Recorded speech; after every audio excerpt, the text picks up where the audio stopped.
مغربی کنارے اور غزہ کے برعکس گولان کی پہاڑیوں کا الحاق تقریباً 40 سال قبل اسرائیل نے کر لیا تھا۔ گولان ہائٹس کی ایک اسٹریٹجک اہمیت ہے کیونکہ اس کی بلندی سے پورا اسرائیل نیچے کی جانب دیکھا جا سکتا ہے۔ اس لیے جب اسرائیل نے اس پر آباد کاری کا فیصلہ کیا تھا تو کہا تھا کہ یہ مغربی کنارے کی 9 آبادیوں کے مقابلے میں زیادہ جائز ہیں، کیونکہ اسرائیلی قانون کے مطابق یہ باضابطہ طور پر اسرائیل کا حصہ ہے۔ اور اب فیصلہ یہ ہے کہ مزید پیش رفت کی جائے اور گولان کی پہاڑیوں میں آبادی کو دوگنا کیا جائے۔ یہ دراصل اس فیصلے سے کافی ملتا جلتا ہے جس کا اعلان نفتالی بینٹ اور لیپڈ کے پچھلے اسرائیلی اتحاد نے کیا تھا۔ دراصل 3 سال قبل دسمبر میں انہوں نے آبادی کو دوگنا کرنے کا تقریباً یہی فیصلہ کیا تھا۔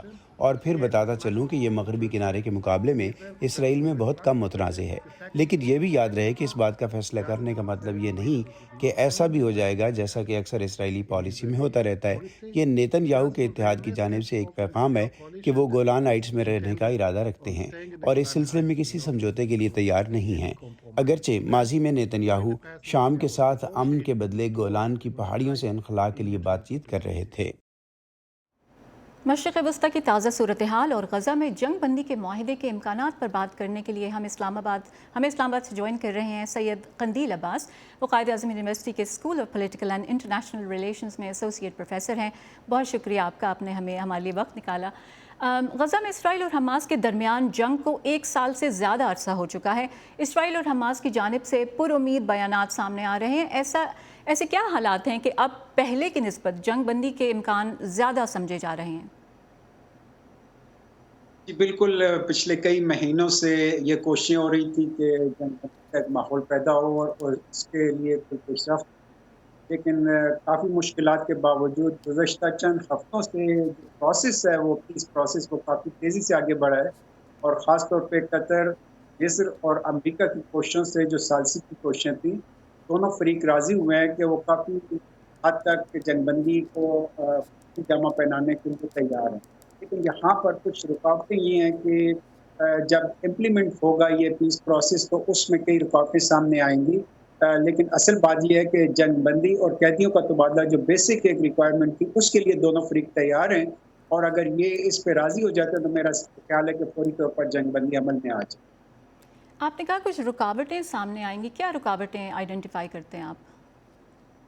دیکھیے، رکاوٹوں میں بڑی وجہ یہ ہے کہ جو بائیڈن صاحب نے مئی میں ایک فارمولہ پیش کیا تھا اس میں انہوں نے یہ کہا تھا کہ فوری طور پر سیز فائر ہو جائے، یعنی جنگ بندی ہو جائے، اور اس کے فوراً بعد قیدیوں کا تبادلہ ہو۔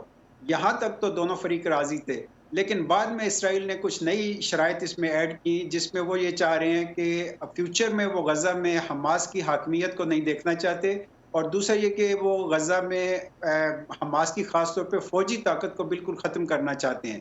یہ 2 ایسی شرائط ہیں جو سب سے بڑی رکاوٹ ہے، اور دوسری طرف حماس یہ چاہتی ہے کہ اگر جنگ بندی ہوتی ہے تو اس کے ساتھ ہی غزہ سے تمام اسرائیلی فوجیوں کا انخلاء ہونا چاہیے، لیکن اسرائیل یہ چاہ رہا ہے کہ جنگ بندی ہو جائے، قیدیوں کا تبادلہ ہو جائے تو تنازعات یا اسرائیلی فوجیوں کا انخلاء اس کے بعد عمل میں آئے۔ یہ میجر ایشوز ہیں جس کی وجہ سے رکاوٹیں سامنے کھڑی۔ اسرائیل شام کے اندر لگاتار حملے کر رہا ہے۔ پہلے تو وہ حزب اللہ کے ٹھکانوں کو نشانہ بنا رہا تھا، اب وہ اسلحے کے ذخیروں کو تباہ کر رہا ہے۔ اس کی کیا وجہ ہے؟ دیکھیے، اسرائیل کا یہی بیہیویئر جو ہے اس کی انٹرنیشنل ریپوٹیشن کو بھی متاثر کرتا ہے، اس لیے کہ پچھلے کئی دہائیوں سے انہوں نے جو پیس پروسیس میں جن معاہدات پہ دستخط کیے تھے اس پہ مکمل عمل درآمد نہیں کر سکے، اور حال ہی میں جو انہوں نے حزب اللہ کے ساتھ 60 دن کا امن معاہدہ کیا اور جنگ بندی ہوئی، اس کی بھی مسلسل خلاف ورزیاں سامنے آ رہی ہیں، اور ابھی تک وہ لبنان پر حملے کر رہے ہیں۔ اسی طرح شام کے بارے میں 1974 میں جو ایک انٹرنیشنل ایگریمنٹ ہوا تھا اس کے مطابق اسرائیل کو شام کی گولان ہائٹ سے آگے نہیں آنا تھا۔ ابھی اسد کے زوال کے بعد انہوں نے اس معاہدے کی خلاف ورزی کرتے ہوئے نہ صرف یہ کہ گولان ہائٹ سے وہ کافی آگے ہیں، بلکہ شام کی تمام فوجی طاقت کو تباہ کرنے کی انہوں نے کوشش کی ہے، اور جتنا بھی اقتصادی اور فوجی انفراسٹرکچر ہے آلموسٹ اس کا 90% میرے خیال ہے انہوں نے تباہ کر دیا، اور ان کی اصل ٹارگٹ یہ ہے کہ وہ فیوچر میں کسی قسم کا تھریٹ شام سے کم از کم اسرائیل کی طرف نہ آ سکے۔ اب اس طرح کی اقدامات جو ہیں اس نے اسرائیل کی جو ریپوٹیشن ہے اس کو بھی خراب کیا ہے.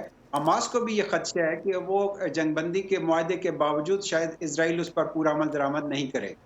ٹھیک، آخری کوشچن آپ کے لیے. شام میں تبدیلی کے بعد خیال ہے کہ وہاں ترکیہ کے اثر و رسوخ میں اضافہ ہوگا.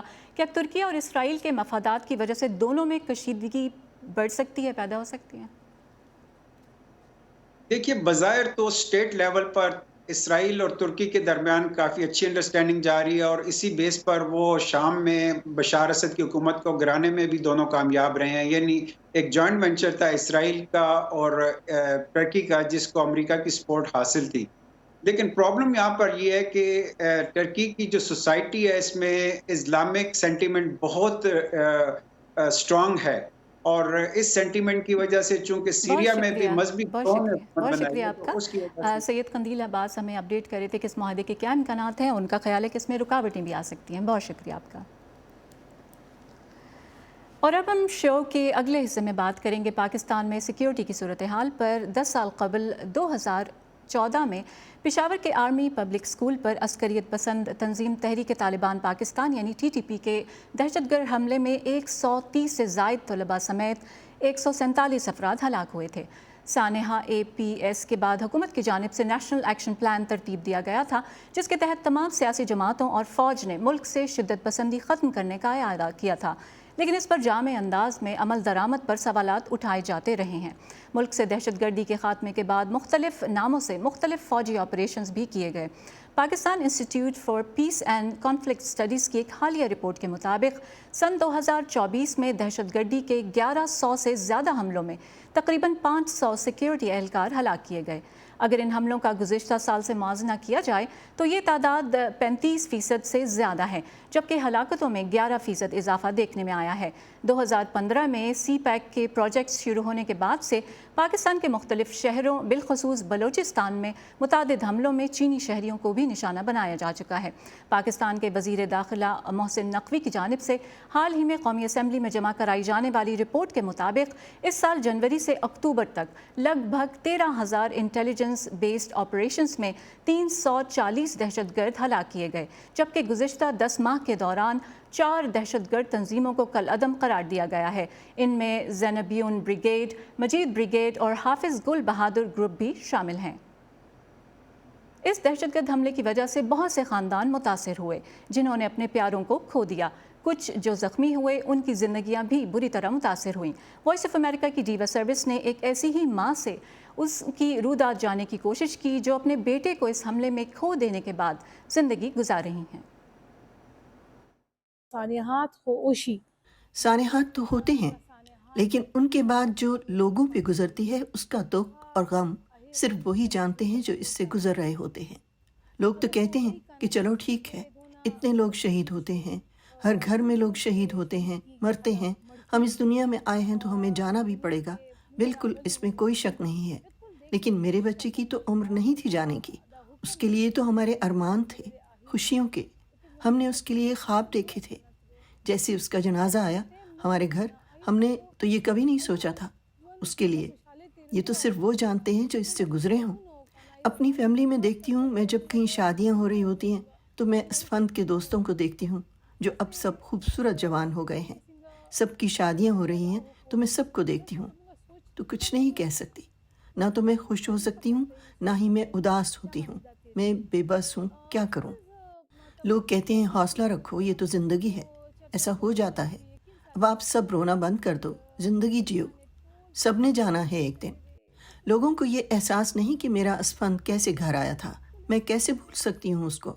جب اس کی میت گھر لائی گئی تو اس کی ٹائی اس کے سر سے بندھی ہوئی تھی. میں کیسے بھول سکتی ہوں. اس کا ایک جوتا تھا جو جنازے پر پڑا تھا، خون سے لدا. اب بھی میرے پاس ہے وہ جوتا. اس کی جیب میں ایک پین تھا.